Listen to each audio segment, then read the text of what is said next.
We are live. Great. Well, welcome everybody. We have do you have the video to play? Yes. Okay. We have a little short video for you to watch, so I don't have to read.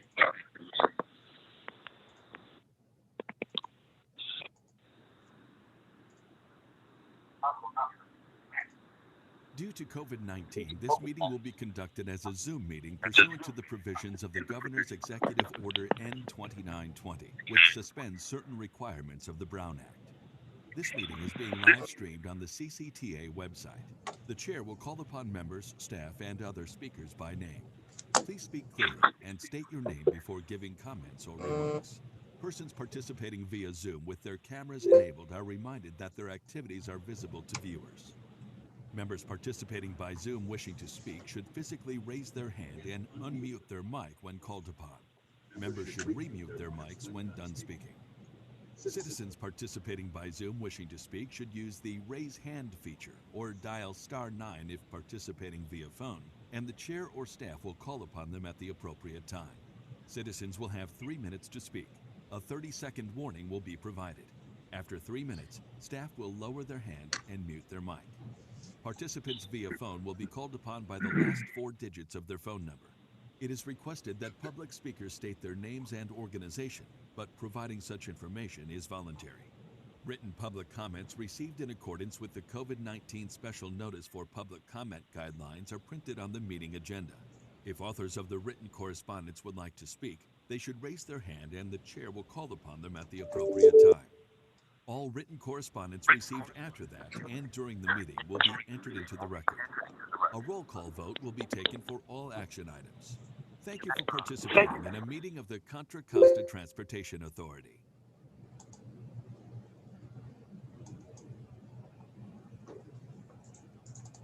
We're trying to find the unmute button. Welcome everybody. I think for introduction purposes, Fifi, you just want to call a roll?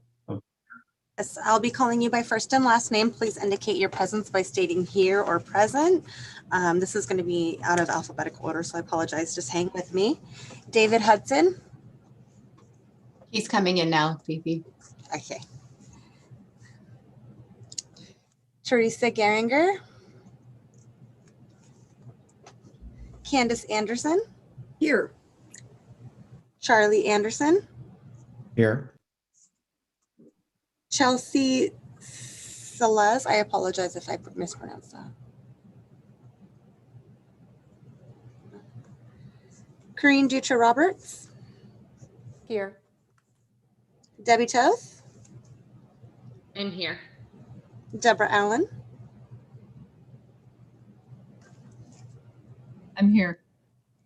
Ian Brimmer.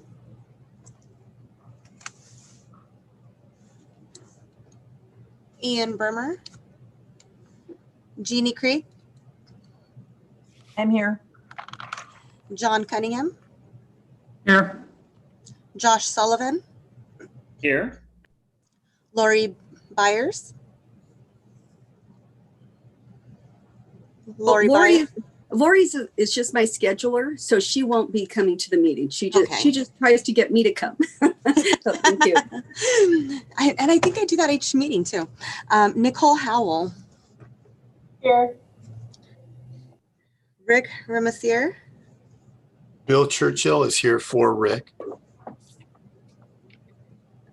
Is there anyone whose name I did not call that feels I should have called their name that belongs to the committee? Yeah, Dave Hudson.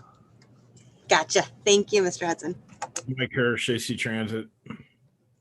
Thank you, Mike Hirsch. I gotcha. Anyone else? I just want to clarify this, Peter, that John Cunningham and Corrine Dutra Roberts are staff. They aren't part of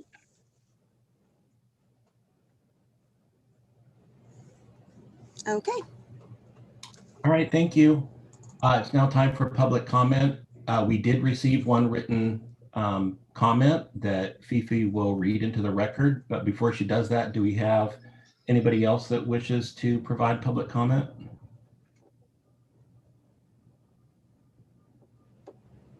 I don't see any hands. Peter, we have Barbara Porter. Oh, okay. And Bill Pelter. Okay, I see Bill has his hand raised. Jim Donnelly would like to speak. Okay. Fifi, first, why don't we read that letter, and then we will go through the other folks that want to comment. Okay, this comment card is from Carol Brecky. It says, quote, over the years when I worked in the aging field in Contra Costa, there was always a lack of transportation for those unable to drive themselves, such as the frail, elderly, and those with disabilities. I participated in many discussions about what to do, and nothing was ever implemented. It's time now to do something more definitive and drastic to ensure that many more people who are over 65 have access to needed services to allow them to stay safely in their homes. I have 2 comments or recommendations. These may have been suggestions many times in the past. Today, it's time to go a step further and implement them whenever it is necessary to do that. I'm sure it won't be easy. It's necessary. Number 1, a designated funding pot for local, community, regional, or nonprofit and private services to be managed together in one single point of contact. A county-wide property tax that would include rental facilities to pay their share. A tax would be more consistent than grants or other funds dependent on the economy. Number 2, an overreaching organization single point of contact to do everything necessary to arrange rides for every individual across multiple transportation platforms to ensure a seamless experience each time, rather than giving out phone numbers for individuals to call and try to figure it out on their own. If you are looking for more comment from the public, set up a focus group at senior centers, adult day programs, other places where anyone without a personal vehicle, frail elders, and those with disabilities who needed transportation gather once the shelter-in-place restrictions have lessened. You need to go to them, not expect them to come to you. I am looking out for myself and my future ability to continue to live here now that I am over 65. End quote. Okay, Barbara Porter. Good morning. This is my first time with this group of people, so it's nice to be here. I'm the director of the Multipurpose Senior Service Program for the county, and so our acronym is MSSP. And we service over 160 of the most frail and the poorest of our seniors in Contra Costa.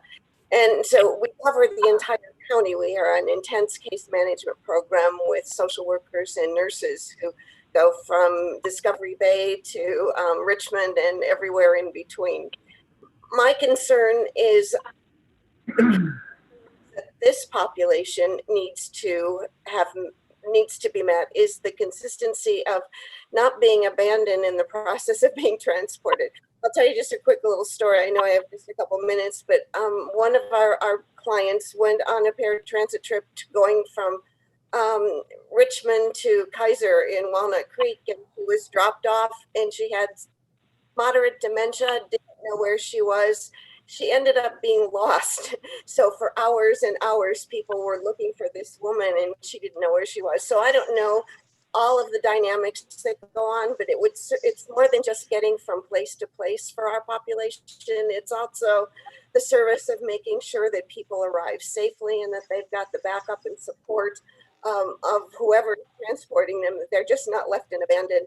So whatever you do, I've been in MSSP for over 7 years now, and it's always disjointed. Our folks are not able to make transfers very readily, or if they needed them, they need somebody there to help to make sure they get on the right bus to the next station. So I hope whatever you folks decide to do, that we can start implementing things. I know this has been so thank you so much for giving me a moment to speak, and I wish you the very best in this incredibly struggling but very needed service. Thanks.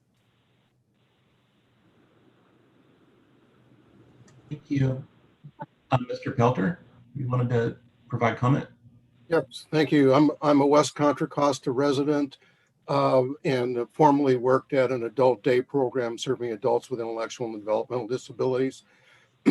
And people with disabilities and seniors obviously rely on transportation, accessible transportation heavily. One of the things that I'm hoping to hear in the plan today is scalability. What I attended an event in Contra Costa in Pleasant Hill in 2019 where we're presenting information on seniors in Contra Costa. And one of the things that I was surprised to learn, although I did know our Golden State is turning silver, that seniors are the dominant demographic in California, and that is only going to grow over time. People with disabilities and people who acquire disabilities through their life cycle rely on accessible transportation. And I'm hoping to hear that whatever is agreed to today is going to be adjusted over time as the population of people who rely on these services continue to grow. It's very important. Transportation is critical for people with disabilities and their families to access the community, access healthcare and other resources in the community. Thank you.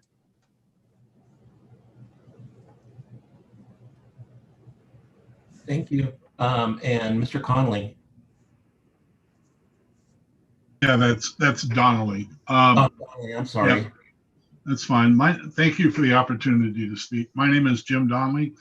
I'm speaking as myself, but I understand these issues quite well. I am Vice President of the Advisory Council on Aging.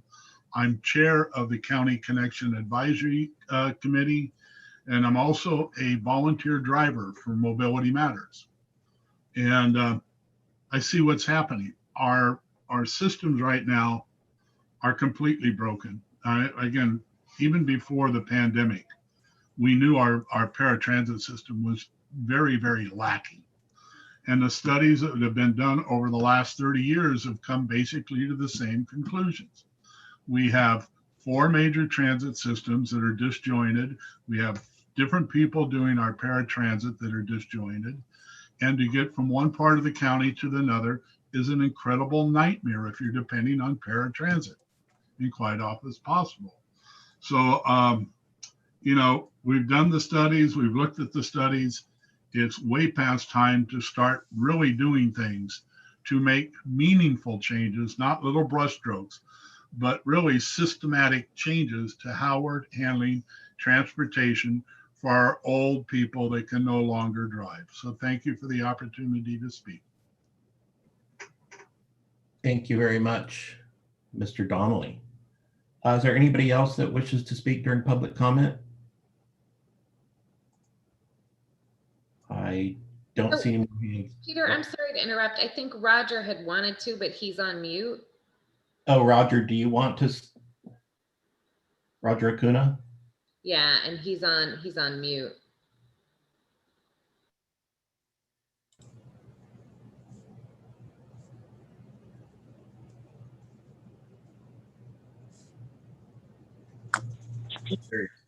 Okay.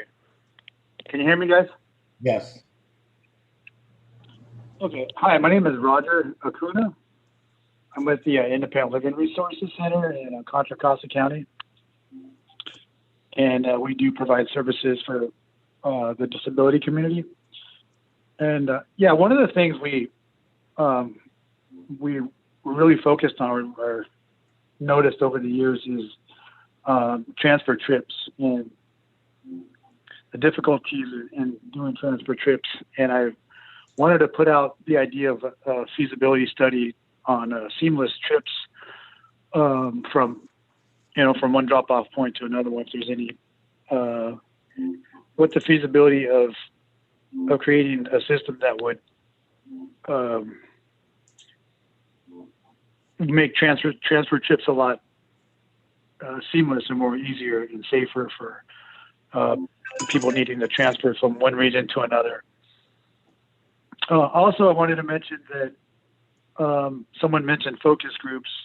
I'd like to put out the idea that our center would be happy to host focus groups if in the future, near future, that is, if you would need to have a focus group, we'd be happy to host one and provide resources to get people out there to fill out surveys and whatnot. And that's all I have for now. and I'm glad to be here and to listen to what you guys have to offer. Great, Roger. Thank you. Roger used to serve on our Paratransit Coordinating Council, so appreciate him coming back and speaking today. Any more public comment? We can move on to approval of summary of actions, which were attached to your packet from the last meeting on August 10th. Are there any questions or on the summary of actions? If not, can I get a motion in a second? I'll move to approve. That's Candace. Second, Hudson. We have a motion and a second. Fifi, you want to call the roll? I'll be calling last names only. Please state your vote. Hudson? Aye. Anderson? Aye. That's tricky with two Andersons in the room. I've done it with three, and that's even worse when we all spell it differently. But I'm assuming with the sen, you meant me, so aye. Yes, ma'am. Anderson? Yeah. That was nicely done, Fifi. Thanks. Charlie says yes. Thanks. Okay. Toth? Aye. Allen? Yes. Bremner? Maybe dropped off. Krieg? Yes. Sullivan? Aye. Hirsch? Aye. Howell? Aye. Churchill? Aye. Motion passes unanimously by all members present. Thanks, Fifi. So we're moving on to the regular agenda items. We've got a lot of information. There's 3 items, but there's a lot of information within these. So thank you for your patience. And we really want to get your input on what Richard and Naomi from Nelson Ike are going to be presenting to you today. So I'm going to turn it over to Richard and go ahead and have him get started. Great. Thank you, Peter. Marvin, if you could pull up the PowerPoint, I'd appreciate it. So we're going to be covering 3 main items today, just while the PowerPoint is coming up. Firstly, I'm really happy to see so many of you have come back since the first PAC meeting. And as I believe you've already received information about this, we actually added one. We felt it was important to have 4 meetings. So I'll be getting into what the plans are for future meetings in a minute. And I'm hoping everybody can see the PowerPoint slide now. There'll be a couple of familiar slides. If anybody can't see it, please let me know. So I'm just assuming you have this in front of you as well.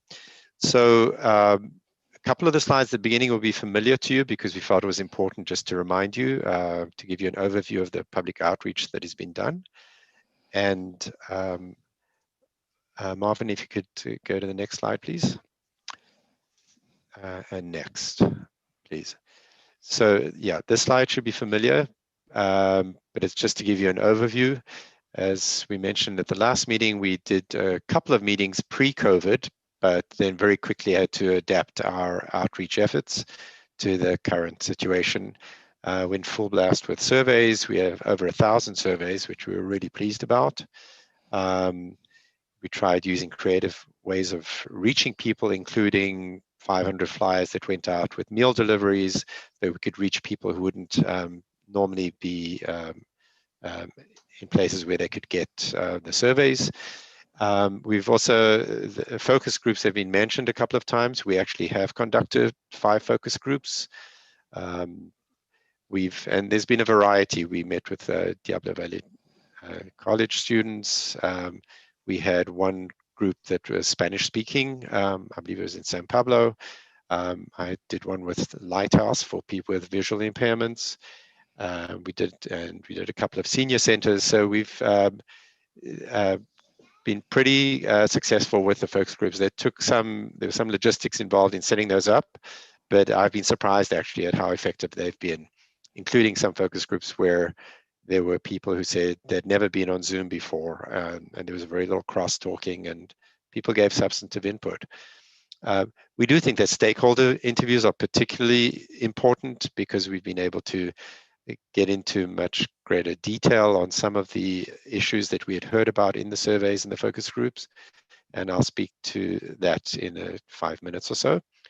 And we wanted to amplify the reach as much as possible. So we used partner websites and we used various social media to try and reach people as part of this needs assessment. We also have plans for much more extensive outreach in the next phase, which I'll get to in a minute. Next slide, please.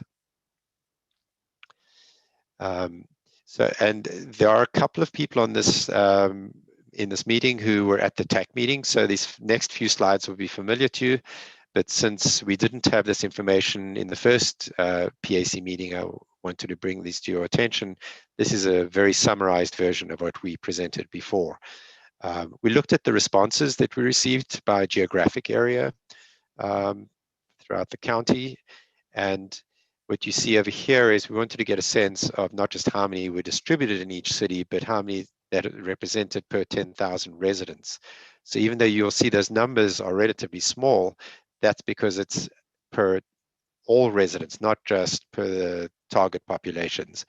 It was really just to give us an indication of the areas where we had good responses and where we needed to amplify our reach through other means. So for example, if you look at West County, not that heavily represented in the survey responses, which is why we had the focus group in El Cerrito, which included people from Hercules and other locations, and we did the one in San Pablo as well. Next, and there'll be an opportunity for questions after each section over here. I'll just go through the first dozen slides, and then I'll open it up for questions. So we asked people which modes of transportation they typically use, and I'll just mention the top 3 of each of the next slides. So not surprisingly, driving myself was the most common response. Firstly, because there was a high proportion of people who are seniors who are still driving, and there were also veterans in there. So we generally expect to see that when we do surveys, or people who are driven by a family member or a neighbor.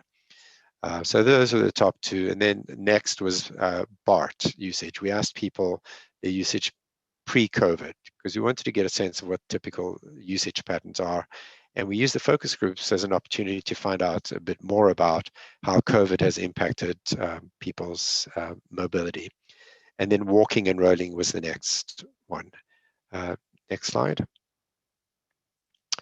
We asked people where they most frequently went, and these are also fairly typical responses that we find in paratransit customer service surveys. But medical appointments and groceries, visiting groceries and seeing friends or family tend to be the highest scores. And while this was not just paratransit, it reflected somewhat of overlapping populations. So no big surprises here. We did hear that medical appointments are the most difficult for people to get to, followed by homes of friends and family and drugstores. Next. What are the transportation challenges that people faced? This one was a little bit unusual. So I do want to highlight this. We're interested to see that the highest scoring one was don't feel safe traveling. Given the limitations of surveys, it's not exactly clear if people, we think it's more likely that people were talking about not feeling safe being on BART or on the bus, but it could also be that some people don't feel safe riding paratransit, they feel the vehicle's not safe or whatever. But generally speaking, when people give this as a response, they're talking about fixed route transit. The next 2 tend to be more paratransit related, which is can't go when I need to go, and the trip takes too long. Generally speaking, when we do paratransit surveys, drivers come out very high. People generally are very satisfied with drivers. The issues that people tend to have are issues around time or telephone hold times, that sort of thing, and trips taking too long. I think the third one, trips taking too long, is particularly pertinent in Contra Costa County, given the size of the county.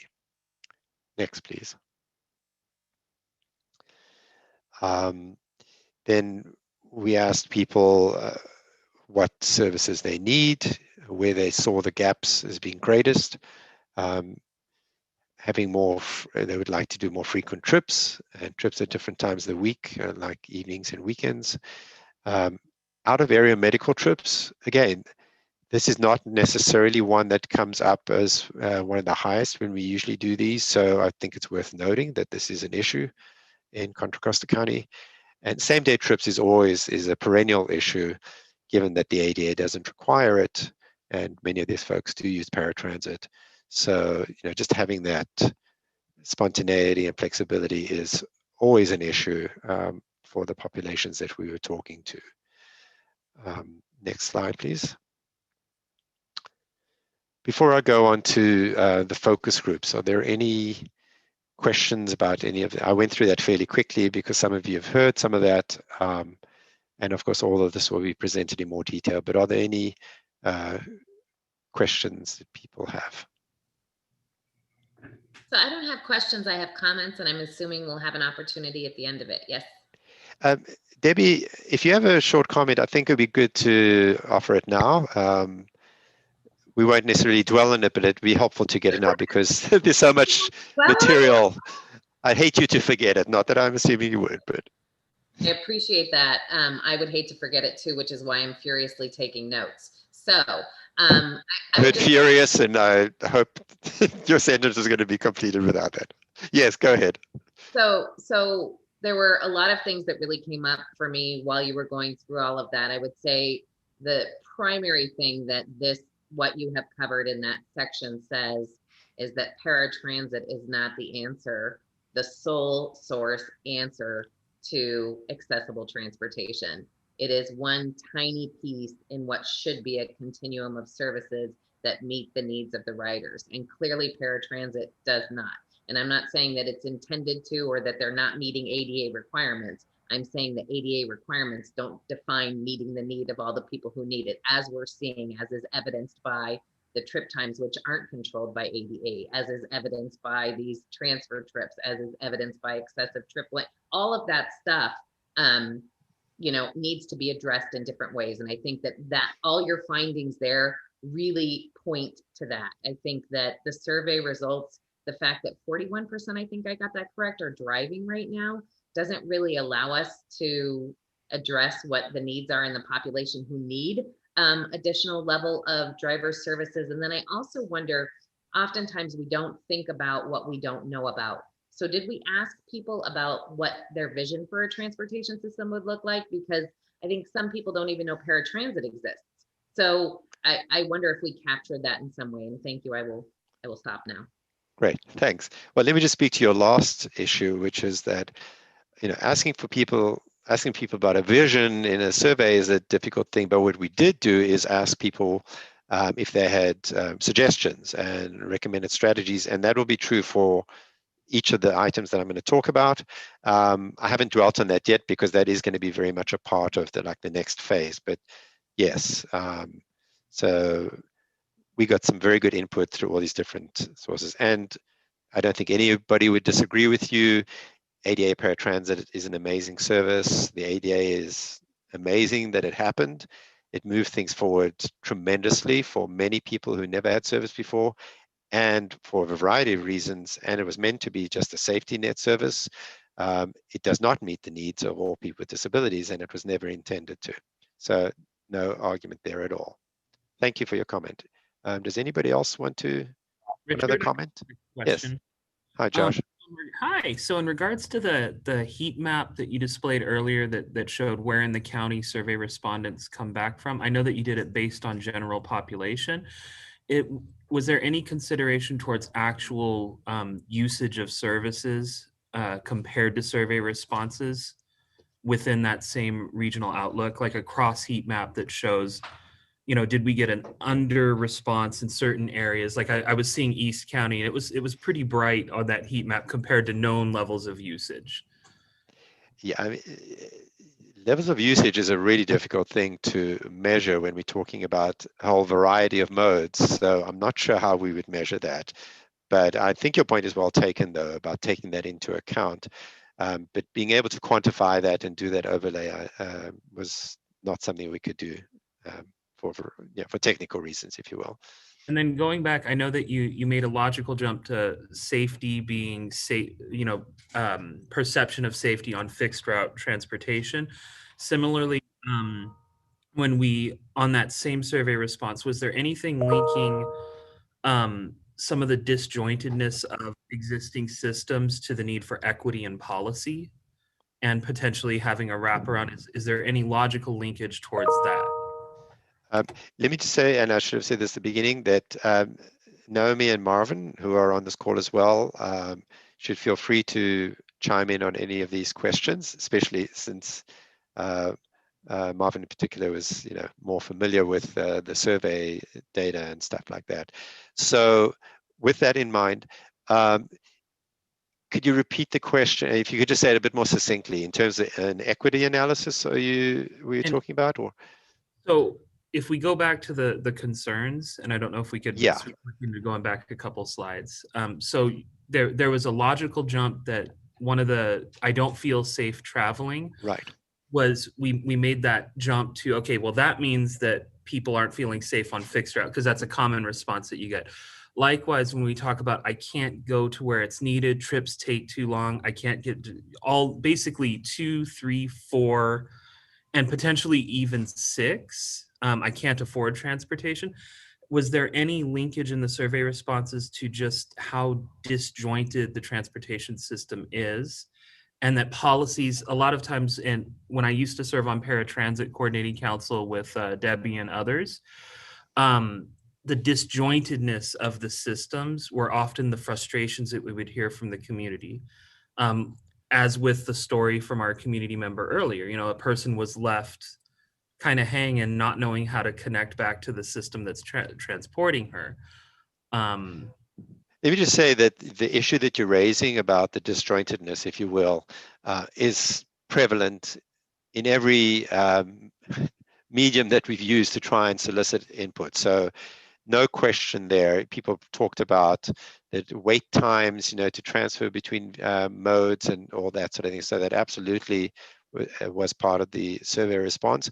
Whether we actually did a comparison, I thought you were going to say, for example, in terms of equity, whether we did a cross comparison with demographics, for example, and whether some of these issues were more prevalent for some groups, demographic groups, than others.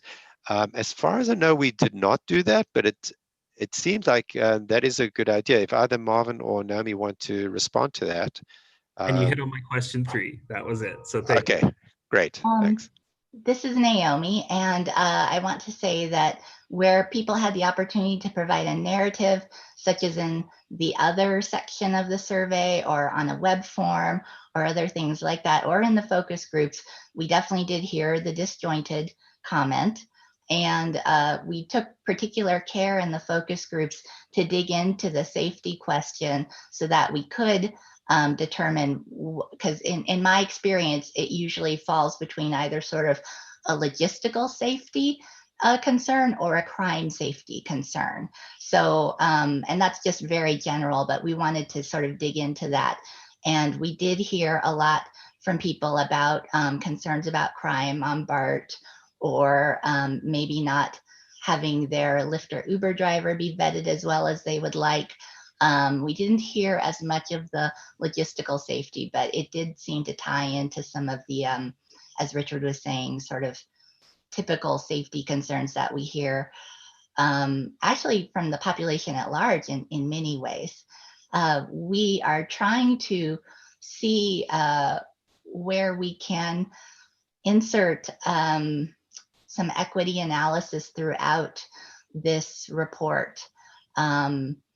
We didn't really have it as much in mind in terms of, well, we are always looking at equity for obvious categories, for age and disability, and to a certain degree, income. We had not really started off the project with an idea of focusing on the disparate impacts of race, but we are trying to pull up some of that information now to include in the report. And as we continue forward, we're going to see where we can apply that and hopefully tease out some important information.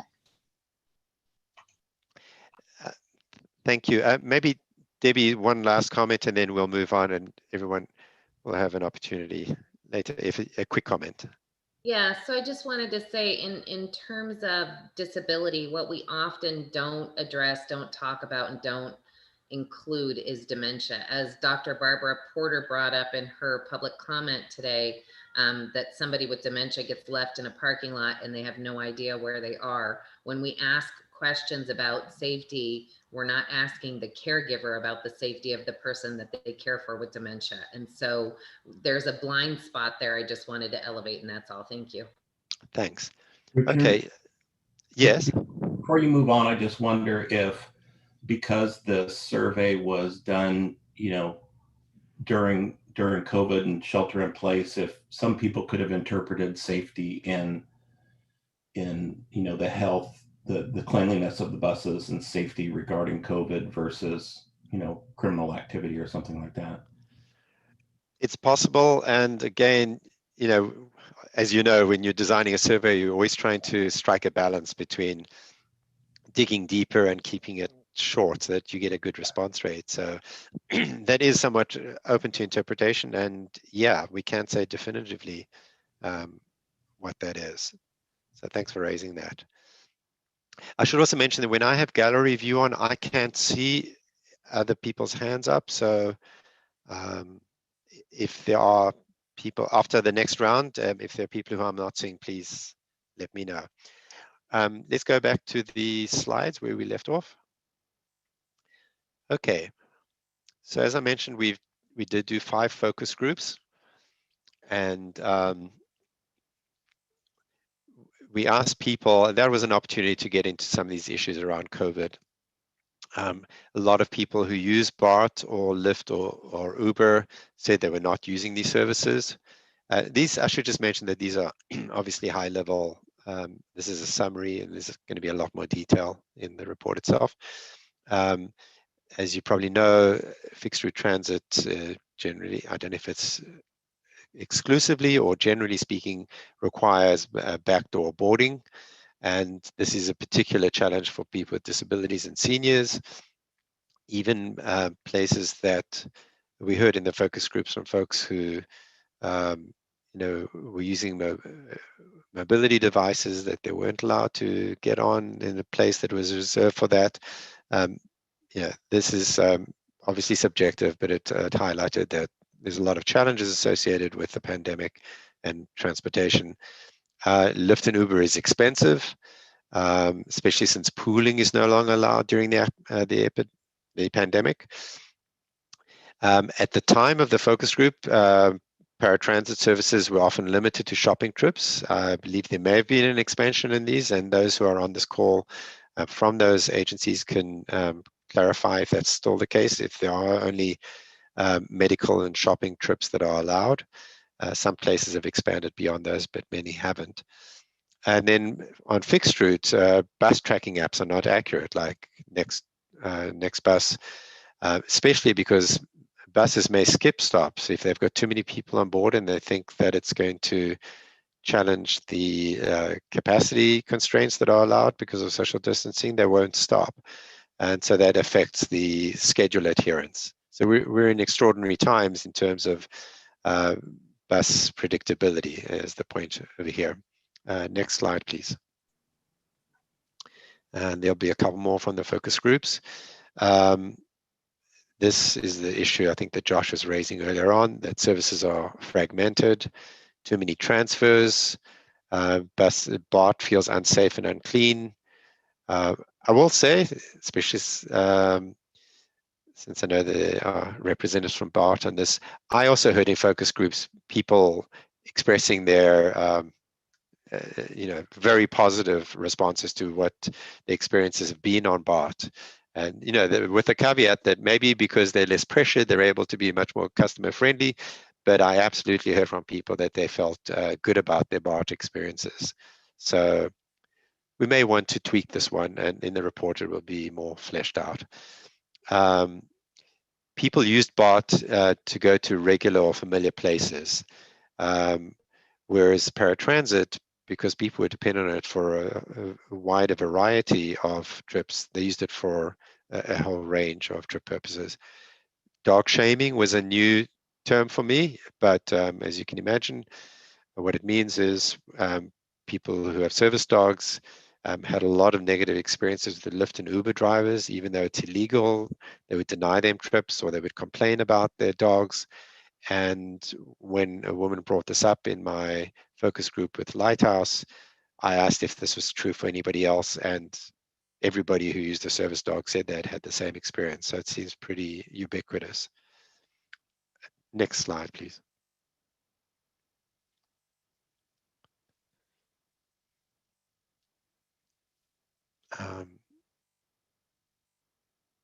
Marvin, can you?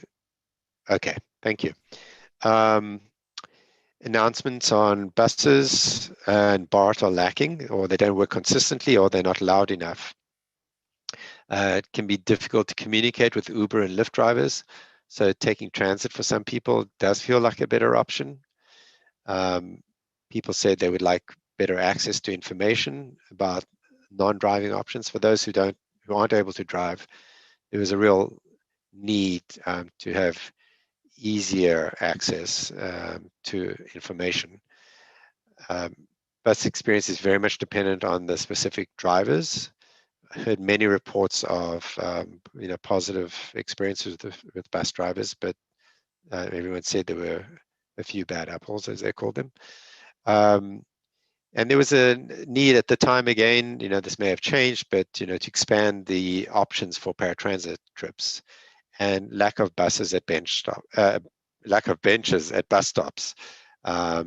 This certainly precedes COVID, and obviously you can't have benches at every bus stop, but for those who are unable to wait, whether it's because of their particular disability or because of inclement weather, that is a big issue. If we could go to the next slide, please. So we'll just have a few more on stakeholder interviews, and then I'll open it up for comments on these as well. So we didn't divide these based on the interviews. Some of them do cross over between the ones that we did. I will say that the stakeholder interviews that we did, I felt were incredibly informative. It gave an opportunity to dig deeper on a number of issues. And I, for example, learned quite a bit about the options and barriers faced by veterans in my interview that I did with Derek Shelton. Some veterans, so there's a whole, as I'm sure everyone knows, there's a whole range of transportation programs available to veterans. And however, there are all sorts of limitations on them. So some veterans don't qualify for any of those programs because they don't meet certain criteria. If they had a dishonorable discharge, for example, or they don't meet certain income criteria, they may not qualify. One of the key needs, since the programs generally are limited to medical trips and to medical facilities at the VA, non-medical trips is a huge need for veterans. Also, the programs, generally speaking, there are some exceptions to these, but generally speaking, they only operate when the VA medical facilities are open. And transferring between services can be a big problem. This is both true for veterans and then also for the other populations. But it came up in this interview because people often needed to go to other medical centers beyond the one in Martinez. For paratransit riders, and also certainly for fixed route, transferring can be problematic. The wait times on paratransit can be a problem, particularly for regional transfer trips. As some of you know, Rashida Kamara has been working on that issue for the county, through County Connection. The general public doesn't understand what role paratransit is meant to play. No matter how much outreach is conducted by staff, people still think of it, to go back to Debbie's earlier point, as the be-all and end-all, and clearly it's not. So people have unrealistic expectations which creates a lot of tension and stress for paratransit operators. Next slide, please. Because as we know, paratransit service is linked to fixed route service, and that's obviously limited in many areas. Some people, well, firstly, for people who are paratransit eligible, that poses a problem because there are holes in the service areas which aren't reached. But it's obviously also a problem for people who use fixed route service. For East Bay Paratransit, there have been capacity issues, particularly because of regional center trips, which are a significant proportion of the trips that are provided. And it's an issue that we're trying to deal with. It's a very difficult one. But to be fair, I should add that it's not just regional center trips. The dialysis clinics are a major problem as well.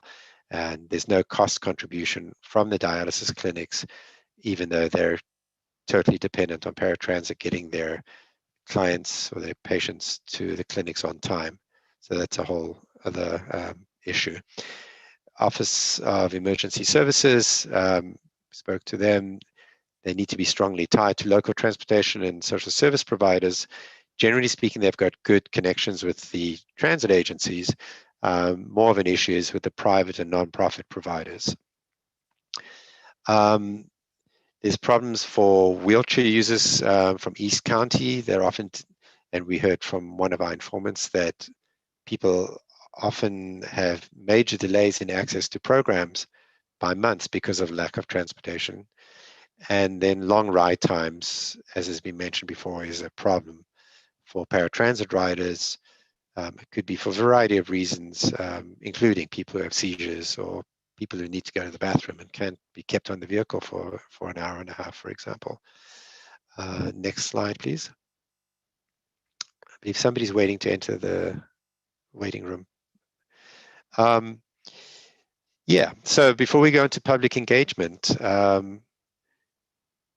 could actually maybe somebody else who can see all the photo, all the cells, if there's anybody who's got their hand raised, would you call on them, please, Peter?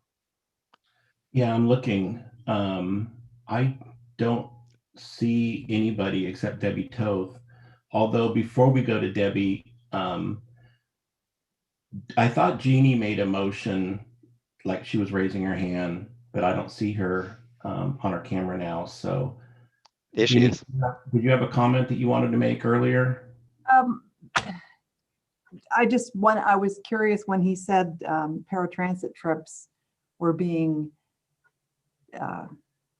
only provided for particular trip purposes, and I was surprised to hear that because that's against the ADA. So whoever was doing that is, I mean, I was stunned to hear that was even a thought. And then it made me wonder, some of the other things that have been said are perception, but there's more to the story. And so how are we going to address that? And maybe that's your next section. Great, thanks, Jeannie.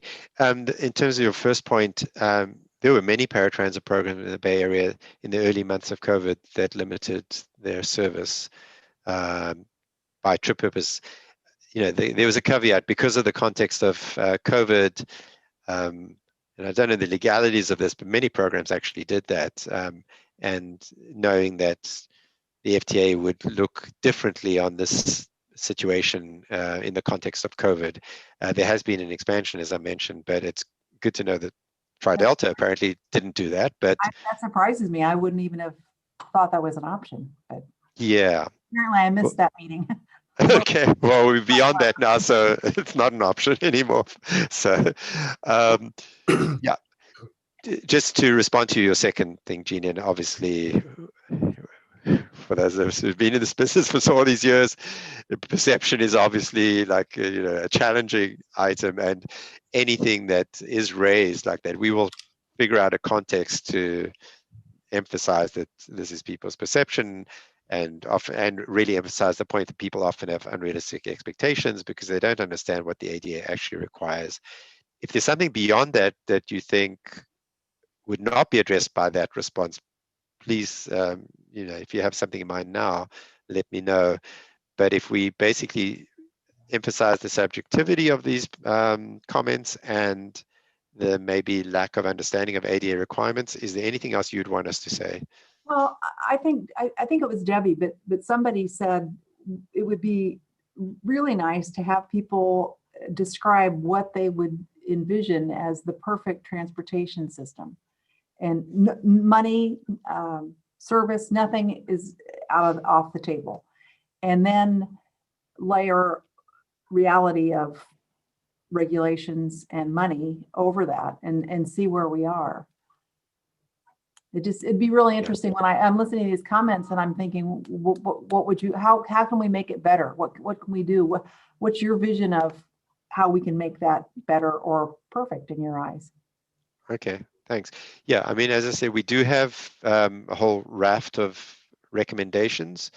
And to the extent that we can, I really think when we get to the issue of the structure, the infrastructure for the county and the whole coordination issue, that's going to speak to what kind of vision would be anticipated that could come out of those efforts. So thanks. Bill, I think did you have your hand up? Well, I just kind of wanted to echo Jeannie's comments. Hearing that was a surprise for me as well.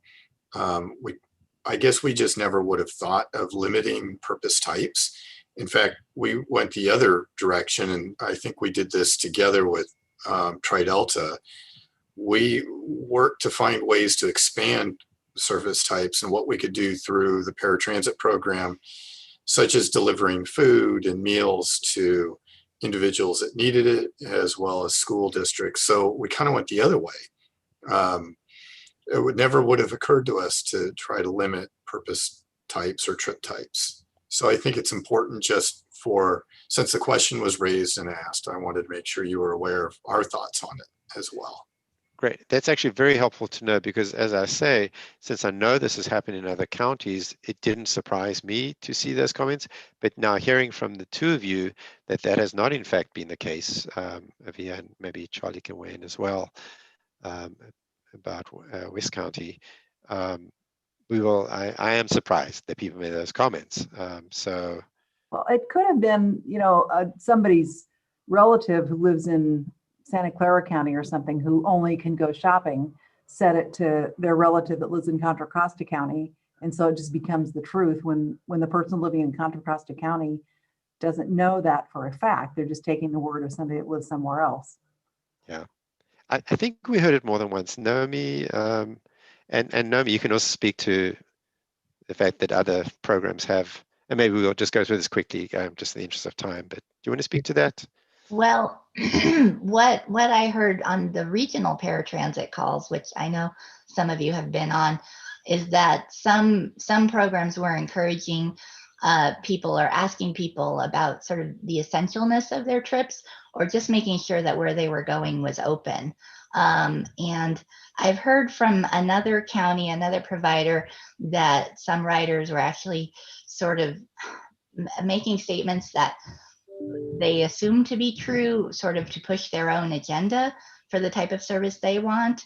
So I think there has been some sort of crosstalk that maybe has not been helpful or accurate. And just to reinforce what Richard said, in this sort of situation, we think it is important to share what people's perceptions are, even if those perceptions are incorrect. And sometimes the fact that they have that perception tells us something important about what we are not messaging correctly anyways. But we will be sure to add context about that. And I do know in at least one focus group, we took down that comment, but then I explained that actually you could schedule any trip right now. So, we do what we can. Did I miss anything, Richard? No, that's fine. Thanks. And probably I should go on to the next phase. No. Debbie, we can wait. Since you have spoken a couple of times, do you mind if we just see if we have enough time at the end? I just want to make sure. But I will let you go. Okay, there's a lot of material, and I just want to make sure that everybody has a chance. Richard, but yeah, Bill Pelter also had his hand raised. Okay, Bill. You're on mute. No, not Bill Churchill. I thought it was. No, Bill Pelter. Yeah. You're on mute. Unmute yourself now. Okay, one of the things, thank you for the opportunity. One of the things, and I'll use the community of people with intellectual and developmental disabilities, and I think it's emblematic of the community at large. We're at a tipping point demographically in that community, in that most caregiving is provided by the individual's parents. Those parents are seniors themselves and are starting to age out of their ability to provide care to their loved one and require care themselves. I bring that up because I think everybody in the call is aware that there are more seniors than children in the state of California at this point in time, and that is only going to get greater as time goes on. And I'm wondering if the recommendations that we're going to hear factors in the stair-stepping changes in demographics as time goes on, meaning the increased demands that are going to be on transportation services as a result of that, A, and then B, very quickly, is we're blessed to have the governor that we have leading the charge on a master plan for aging. Transportation clearly would fit into that rubric, and Contra Costa at this point in time is not an age, has gone after an age-friendly designation. And I bring that up to say that as important and critical of what we're talking about today, it needs to fit holistically into the service base for seniors and people with disabilities. Thank you. Thanks for your comments, Bill. I appreciate it. Duly noted about the demographics. The proportion of older adults in Contra Costa County is not that different from the national proportions, actually, but clearly it's increasing. And your second point as well is certainly well taken. You know, we have to see this in the broader context as well, and just the general orientation towards services for this population. I see in my sort of guide over here that I was meant to finish this section by 11:45 to stay on track. So I'm going to just go to the next slide quickly, and if we have time at the end for questions, we'll take them. So we have a phase 2 of public engagement in which we're going to give, over the next, as you'll see at the end, we're going to have an opportunity to take all this information, all the input we've got in terms of the needs and gaps and some of the suggested solutions. And we're going to be developing our strategies, draft strategies, and then going back to the community to ask them what they think about it. We'll be coming back to you as a committee, but we'll also be going through 2 town hall meetings, which have been successfully used in the past in the county. And we're right now in the process of designing those. And the first one will be towards the end of this month. And we're hoping to do much broader outreach for people to participate in those. But we'll also be using other opportunities. We have close to 300 people on our list of who've participated in some form or other who've said they want to be involved further, and we will go back to them with our recommendations. Next slide, please.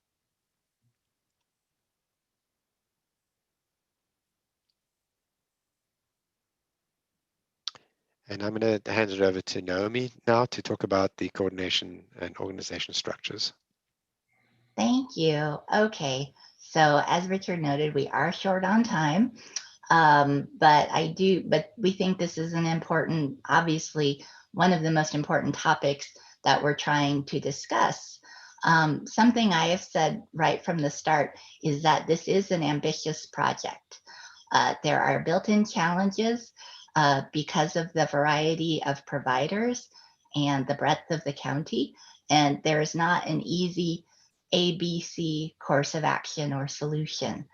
We end up discussing really 2 different things simultaneously, both what kind of programs we want to emphasize and provide to riders and what they need, but also how do those things need to be administered and governed. And this is a topic that we've heard repeatedly today. So in the next few slides, I'm not focusing in depth on programs yet, particularly not things that already exist in the county to some degree, such as volunteer driver programs, although those aren't necessarily operating right now because of COVID. And programs like that probably need to be expanded, but I didn't want to delve into things that hopefully many people on the call already know something about. Also, we are still, as you know, really compiling together our outreach and our data, and we want to make sure that the programs that we want to focus on align with those outcomes, everything we saw in the survey and our other items. So we're going to start off first with some general overview on some coordination organizational structures. So first of all, I want to note that any discussion of transit consolidation on a regional level is definitely outside of our purview, but that doesn't change the fact that it is being discussed. It's been discussed for years in different venues and by different organizations, and it is still being discussed. And some of those discussions seem to be a little louder because of COVID and the things that we are undergoing. So I just wanted to acknowledge that there are things like regional transit authorities, which combine different areas for different purposes and can work with and developing their own dedicated funding sources. And we have to acknowledge the fact that changes to fixed route transit that would come about from activities like that absolutely affect the ADA mandated paratransit. There's no way around it. As I said, it would be outside of our purview to discuss or recommend anything like that necessarily through this report. But as we're moving forward in real time, we need to be aware of that. So another structural consideration that is a big player when we are talking about these types of transportation issues are nonprofit organizations. They can play many roles.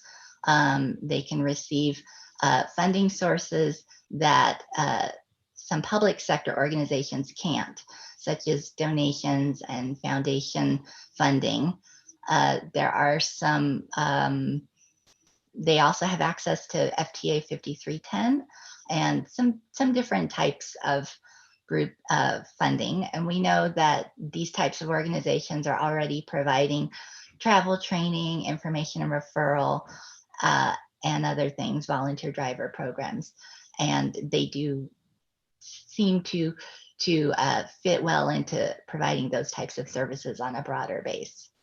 I also wanted to note on this slide, consolidated transportation service agencies, but I have more detail on those in a couple future slides. So I'm not getting into those this second, but let's go to the next slide.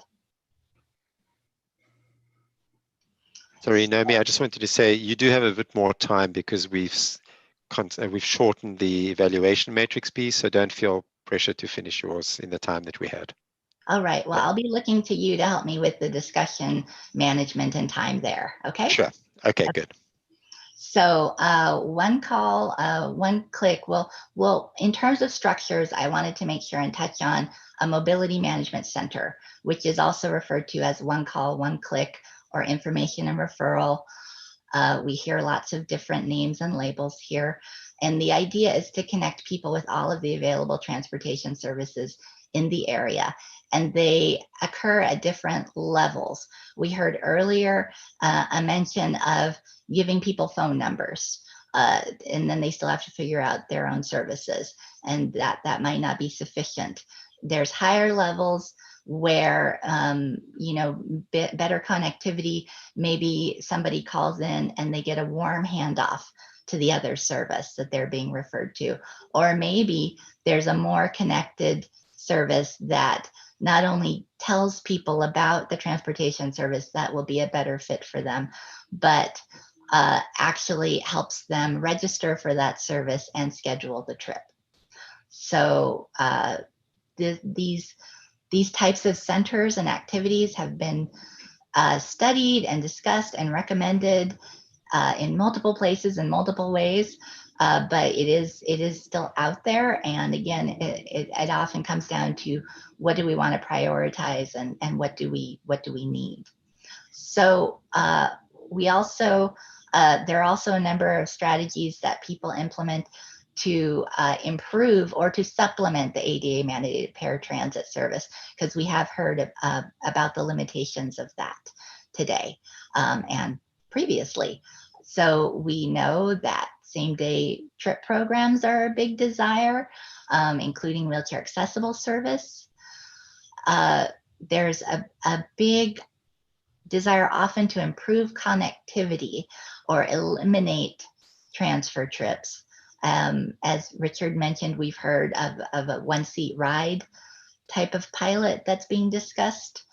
And part and parcel of that is often cost sharing. We want to, as we said, eliminate transfers, particularly for medical trips. That seems to be when a lot of it comes up. There can be agreements set up. We do have some examples of those already in the Bay Area to assume some of those cost sharing that needs to be done. We heard on the survey that people want service beyond the designated areas and hours that are available to them. And there is an option that we have seen in other places to administer ADA mandated paratransit separate from the fixed route transit.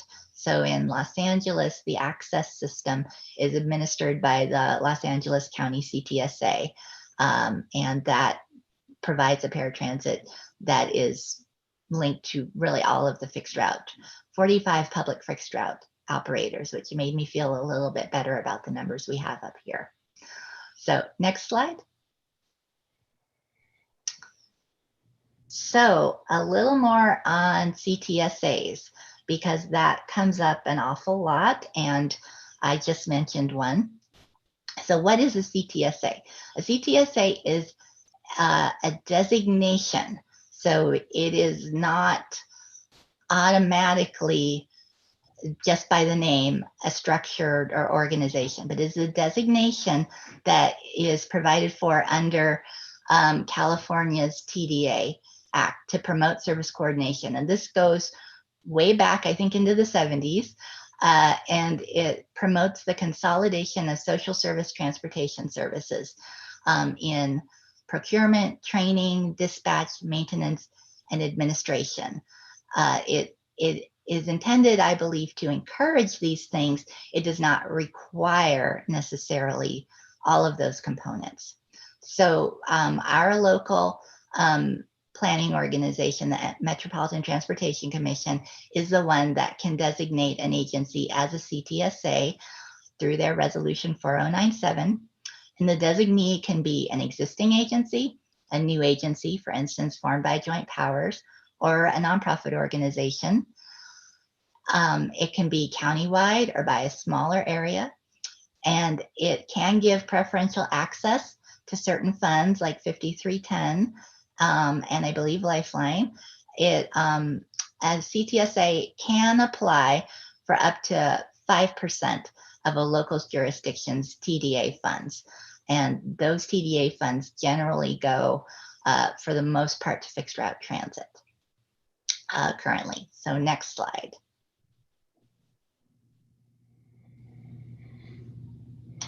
So when considering whether to designate a CTSA, MTC is looking for consistency with the Coordinated Public Transit Human Services Transportation Plan, which we often call the Coordinated Plan for short, mobility management capability, because that is a priority of MTC's and under the Coordinated Plan.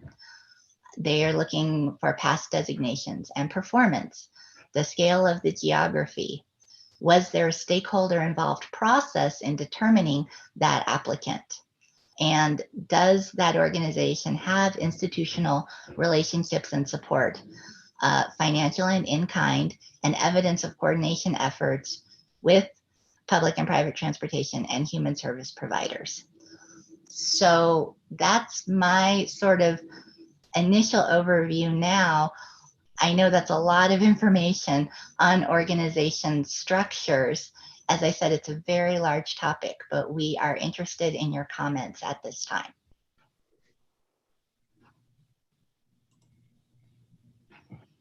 I'm not seeing any hands. Terry Ann. Debbie.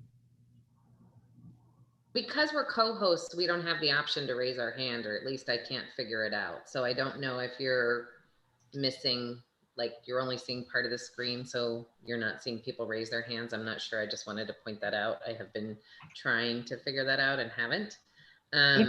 If you open up your participants list, sometimes you can do it there. As a co-host, it's not allowing me to. Oh, okay. That is correct, Debbie. People, I can mute people. I can do all kinds of exciting stuff that I've been considering, just so you know, over the last minute. But we appreciate your restraint. Thank you. So on this section, I want to highlight two things in particular. First of all, thank you. That was very comprehensive. My first point came up when you said a general overview, and you started diving into the fact that, you know, this is a difficult project and it's out of our purview to be able to look at consolidation. And I think that if we take that out of the conversation, we're taking a solution out of the conversation. We have a broken system, and if we don't address what's broken in the system, it's never going to be fixed. So I just want to, I hear you saying in this report, you're not being permitted to go into that. But I think for the purposes of being a policy advisory committee, if we don't talk about what the brokenness is in the system, then we're going to repeat the last 30 years as we looked at in the report that went out for our August meeting. So I just want to highlight that I hear you. I understand your boundaries, but I don't think that that is it's an artificial boundary for the purposes of conversation about what is broken in the system and what we need to fix. So I just wanted to say that out loud.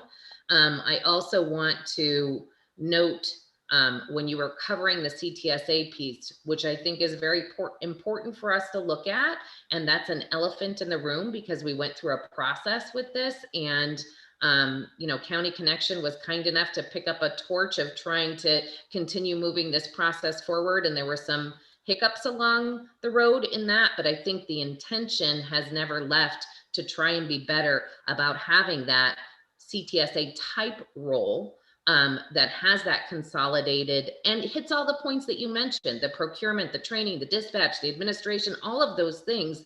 But you mentioned it being countywide or a smaller region. And I just want to ring alarm bells when I hear smaller region. The reason is Doctors Hospital closed in West County, and people who live in West County who need to go to a hospital who are not Kaiser are either going to Alameda or they're going to Martinez, and then they're hitting transfer trips. And you might be able to solve for transfer trips in 5 years in Contra Costa County after God knows how many meetings and funding streams and grant applications and board meetings and blah, blah, blah, blah, blah. But I don't think that's going to happen with Alameda.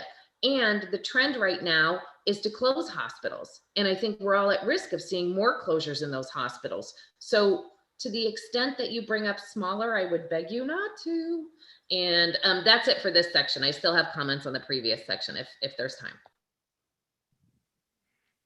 Josh?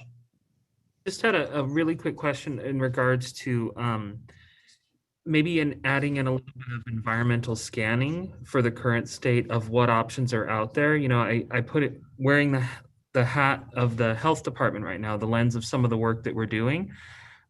We actually piloted a program in partnership with an agency called Round Trip a couple years back, and it's now successfully meeting the needs of a lot of our clientele. And it truly is a one-stop shop. They handle intensive case management, navigating all these interplays. And it's done through a startup at the time, a technological startup that really does bridge all the systems together. When we look at, I see the institutional relationship support, financial and in-kind. There are some pretty innovative solutions out there that start getting us towards that direction, but I just don't know if we've done, you know, in-depth environmental scanning of what's out there today. We try to do that And we, like I said, we kind of started with some overview, but we did identify some of those types of programs with some of our colleagues, and we'll continue to do that. And thank you for that one. I don't think I've heard of that one, so we'll pull that one up as well. Any more questions on this topic? I think we may need to move on at this point, Peter. Okay, great. Thanks, Naomi. And to the point that was made earlier on, trying not to repeat what's happened in the past, I will say, and especially for those of us hearing from staff, there is a much greater sense of collaboration this time around and motivation to make this work. So I'm cautiously optimistic about that. So just to end off, so if you could go to the next slide, please, Marvin. So we're going to have a whole list of strategies to try and address these needs and these gaps that have been identified. Some of them will be related to, and there really are two sets of them. One will be related to the overall structure, the infrastructure that needs to be put in place in order to achieve coordination. But then there are going to be a lot of other strategies that have been mentioned over here. Like it could be travel training, could be county-wide paratransit eligibility certification, for example, things that address specific needs, one-seat rides. And given that there's going to be a lot of suggestions and strategies, we obviously need to figure out a way to prioritize those. And we've done this exercise with in other contexts. And I'm just giving you a very high-level summary over here of the categories that we're going to look at. Each of these has its own narrative associated with it that we couldn't use in the time of this slideshow. But the reason I'm bringing it up is because we are going to be turning to you as a committee to help us in this prioritization process. We have a meeting on November 18th that's coming up. And it's clear to us from having done this multiple times in the past, there's no way we could go through the exercise of prioritizing every strategy that comes up based on all the different, each of these has its own medium, low, medium, and high ranking based on various criteria. It would be very time consuming. So what we are going to do is we're going to be sending you a fleshed out version of these evaluation criteria. What do we actually mean by level of community support? To the extent that they can be quantified, we'll do that. And some of them will be more quality related items. But we will flesh out each of these criteria. We will then give you a list of the strategies and a score sheet. And what we're hoping is that you will take some time, and we'll give you at least a week before the meeting happens to come up with your own scores, to score each of the strategies that will be on the list, and then come to that meeting on November 18th. And there'll be an opportunity for people to talk about their scores and how each of those have been evaluated. And you'll have an opportunity to change your scores. And for those who can't make it to the meeting, we'll wait until maybe a couple of days after that to get your scores. And then we'll put all of that together. And it's not determinative, clearly, but it's going to be really important given the role that the PAC represents in this process. And we will then go to the final stage in terms of developing the implementation plan and the final recommendations based on the ranking that has taken place. So if I could just very quickly tell you what we have in mind for each of these criteria. As I said, 4 categories: community, transportation benefits, financial, and implementation.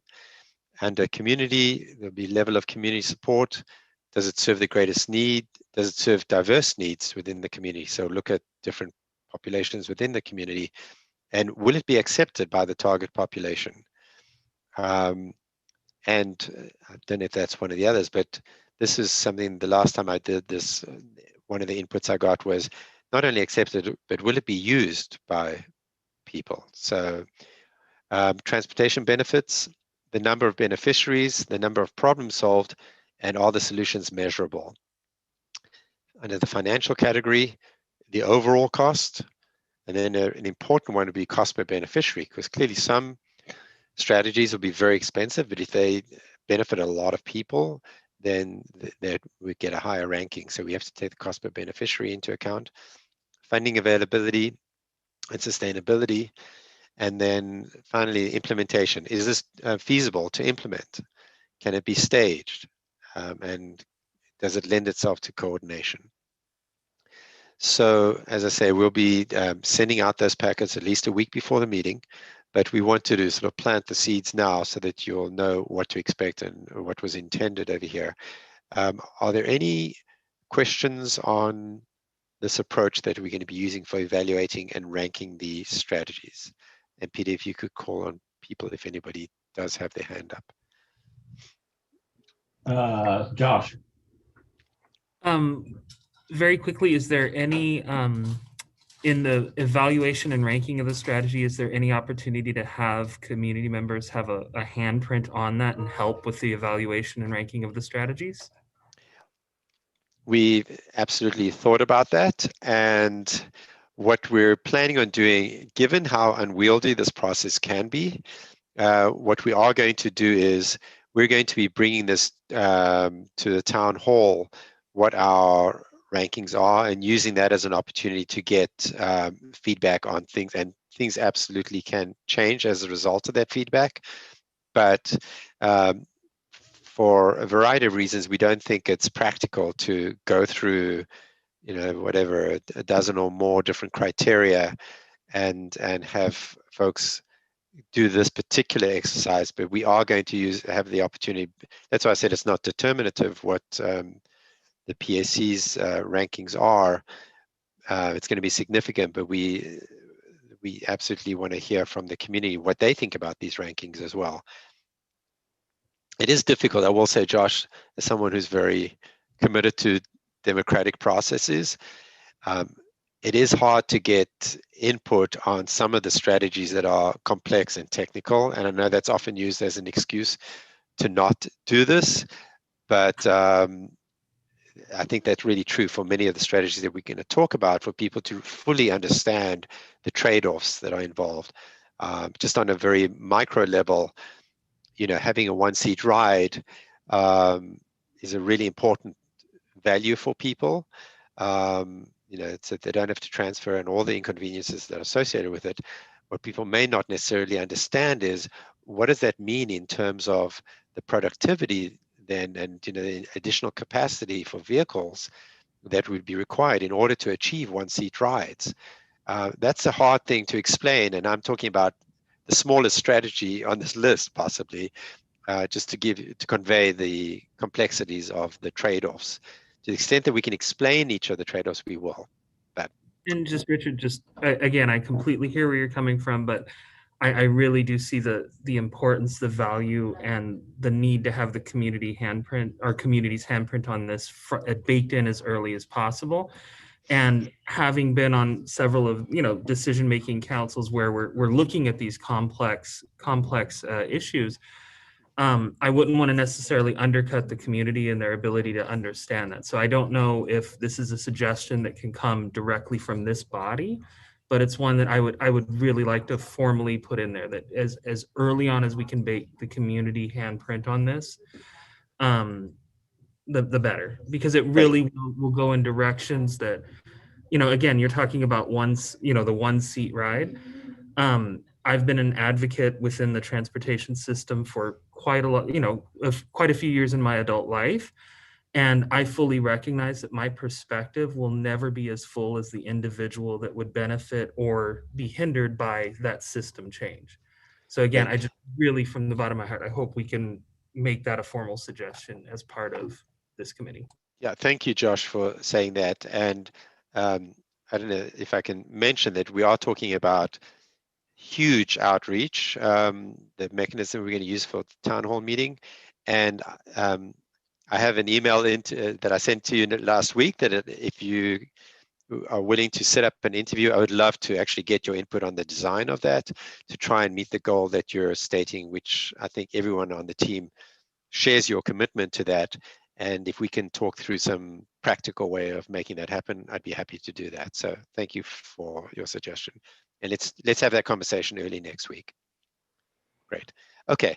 Anybody else? We really just, actually, I think we can take one more comment because we need to wrap up. If we don't have any comments on this, maybe Debbie can go back to her. Yeah, Debbie, you can have the final comment. Oh, bless you, Peter. Thank you. Might be because I told him I was quitting, just saying. All right, let's go back to the second section that we were on, and we were looking at the vet's comment about how veterans don't have access to non-medical trips. And I want to highlight that we are a society that has medicalized our lives, and we tend to value or measure the value of quality of life based on our health, when in fact, it's our perception of wellness that should be looked at and measured when we're talking about a social determinant of health like transportation that actually should be viewed through a public health lens, as Josh pointed out. I think that we also need to look at it through a disability lens where people with disabilities want to be able to self-direct. And so it's got to be all these things, medical and non-medical. Like Jeannie pointed out, and hearing that was like alarm bells for her. Wait, what? You're prioritizing trips? Because for some folks, I talked to our Congressman Mark DeSanya yesterday. He came on our Facebook Live show, and he talked about how his mother, toward the end of her life, what made her life meaningful was being in a skilled nursing facility that was across the street from a Catholic playground where she could hear the children playing. That was her health. That was her quality of life. Like, we have to think about things in these terms when we're talking about this system. And transfer trips is a huge problem, but it's not the only problem. And I hear us talking about it, and I just want to express that I have this niggling fear that we're going to focus on one thing to fix instead of the entire system, which needs to be fixed. Yeah, and don't worry. Designed around the writer and not the writer having to fit into a system.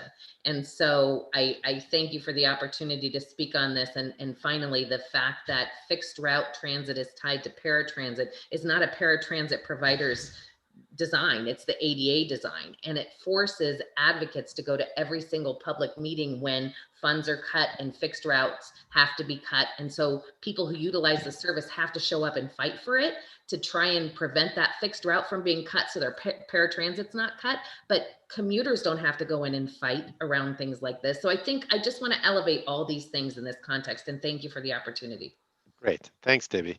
Marvin, if we could go to the last slides. We just have a minute or two left. Okay, so just very quickly, this is what we have remaining over the next 5 months, just under 5 months. On the top left, as you can see, the Policy Advisory Committee meeting, that's the one we're talking about now. We'll be finishing the data compilation and starting on the draft report. We've actually started on that. We're going to be having a telephone town hall towards the end of this month. The date should be fixed, if not today, then Monday. And then I mentioned the November 18th meeting with this committee, and you'll have your homework to do before that meeting. So that's going to be really important that we go through that evaluation and ranking of strategies. Then we'll continue working on the draft report and really spend the month of December trying to get a good way through the final report before we go back for the next telephone town hall in mid-January. We will come back to folks who had participated in the first one and say, this is what we heard from you. This is what we did with your suggestions. What do you think about these strategies that we're recommending? And then our last meeting with this body will be immediately after that, within a couple of days. And in that second half of January, we'll be finishing the final report and the implementation plan, be done with that in the first half of February, and then going through the final steps of getting approval at the policy body levels. So still ambitious, and this is all being done online, but it's so far things have gone pretty well. So the last slide, please. It's 12:31. And really want to thank everyone for your participation. I'll turn it over to Peter to have final word. Great. Well, thank you. So item 6 on our agenda is future agenda items. I think Richard just covered that with his last slide. So looking for any final comments before we adjourn, try and get you back to your busy lives on this Friday. I am not seeing anybody. So thank you very much. We'll call this meeting adjourned until our November 18th meeting. Thank you, everyone. Thank you. Thanks, everyone. Thank you.